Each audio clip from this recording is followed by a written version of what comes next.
What was supposed to be an ordinary skydiving adventure quickly turned into a nightmare. As the aircraft soared into the sky, an unexpected catastrophe unfolded. The right engine erupted in flames, and within moments, the plane plummeted to the ground.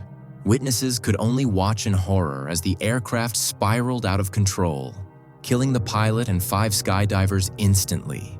It was a tragic series of events, one that raised the ultimate question: how could such a routine flight end in disaster? This is the heartbreaking story of fatal mistakes and miraculous survival. Before we dive into video, please subscribe our channel. The passengers aboard the doomed flight were a mix of experienced skydivers and novices, all eagerly anticipating their jump from the plane. Among the victims were 5 skydivers: Melissa, 38, Robert, 44, David, 35, Victoria, 22, a woman from London conquering her fear of heights, and Robert, a 22-year-old skydiving instructor. Robert's heroic actions during the crash would later earn him posthumous recognition. As he was jumping tandem with Kimberly, an Australian woman, he shielded her from the impact, positioning himself between her and the worst of the crash forces. His selfless act saved Kimberly's life, but tragically, it cost him his own. Despite the catastrophic crash, Kimberly survived due to Robert's brave efforts, and he was awarded Australia's prestigious Star of Courage for his courage under pressure.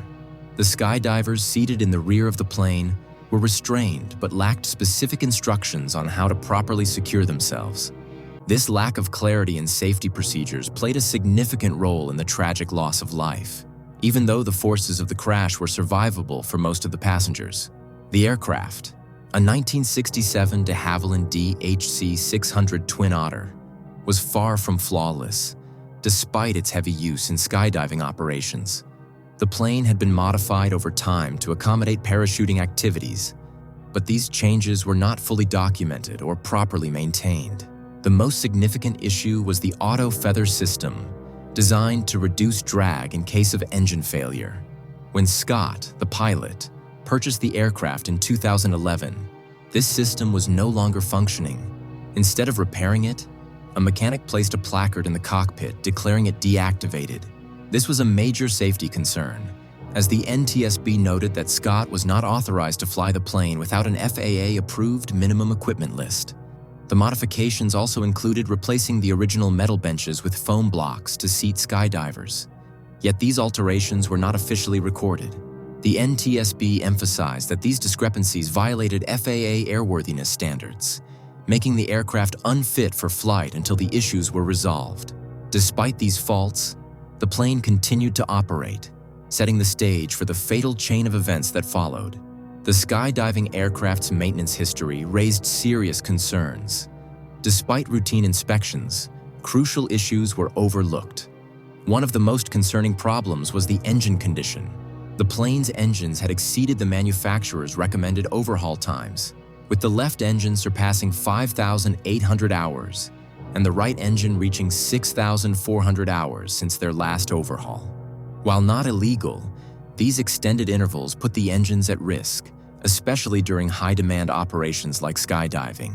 The NTSB suggested that a timely overhaul could have detected potential engine issues and possibly prevented the crash.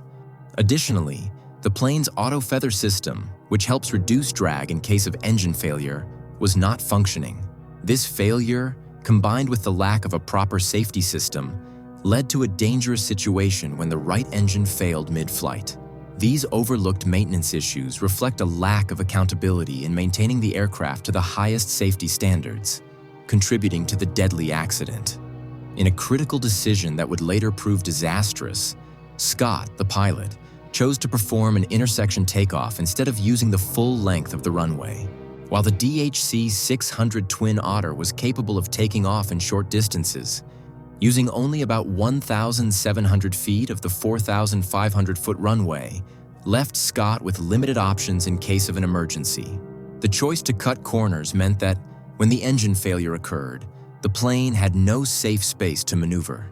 The investigation revealed that, had Scott used the entire runway, he would have had enough space to abort the takeoff and land safely in the open field. possibly avoiding the crash altogether.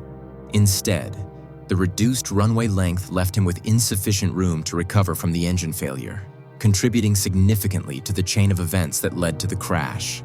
This decision ultimately diminished the margin of safety when every second counted. When the right engine failed, Scott faced a split-second decision that would determine the outcome of the flight.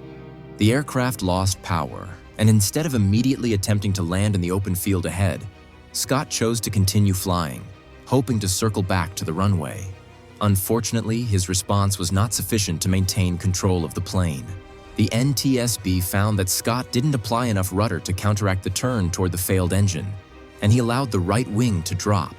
As a result, the aircraft continued to drift right, losing altitude and eventually stalling. Although he did attempt to feather the propeller and maintain control, the plane's airspeed dropped too much, leading to a loss of control. The NTSB concluded that Scott's failure to properly manage the aircraft's descent and speed led to the crash, marking a fatal mistake in an already dangerous situation. The aftermath of the crash led to a significant legal battle. A lawsuit was filed against the manufacturer of the engine's compressor turbine blade, which was found to be defective and contributed to the engine failure. The NTSB report did not conclude the exact cause of the compressor blade failure, but it suggested that if the engine had been overhauled sooner, the defect might have been discovered, possibly preventing the tragedy.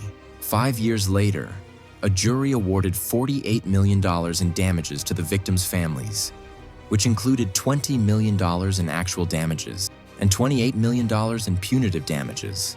The lawsuit underscored the manufacturer's responsibility in ensuring the safety of their components, holding them accountable for a defect that led to the crash. This case highlighted the importance of thorough inspections and the need for manufacturers to maintain the highest standards of safety in their products, especially when lives are at stake. This tragic incident serves as a painful reminder of the importance of strict safety measures in the skydiving industry.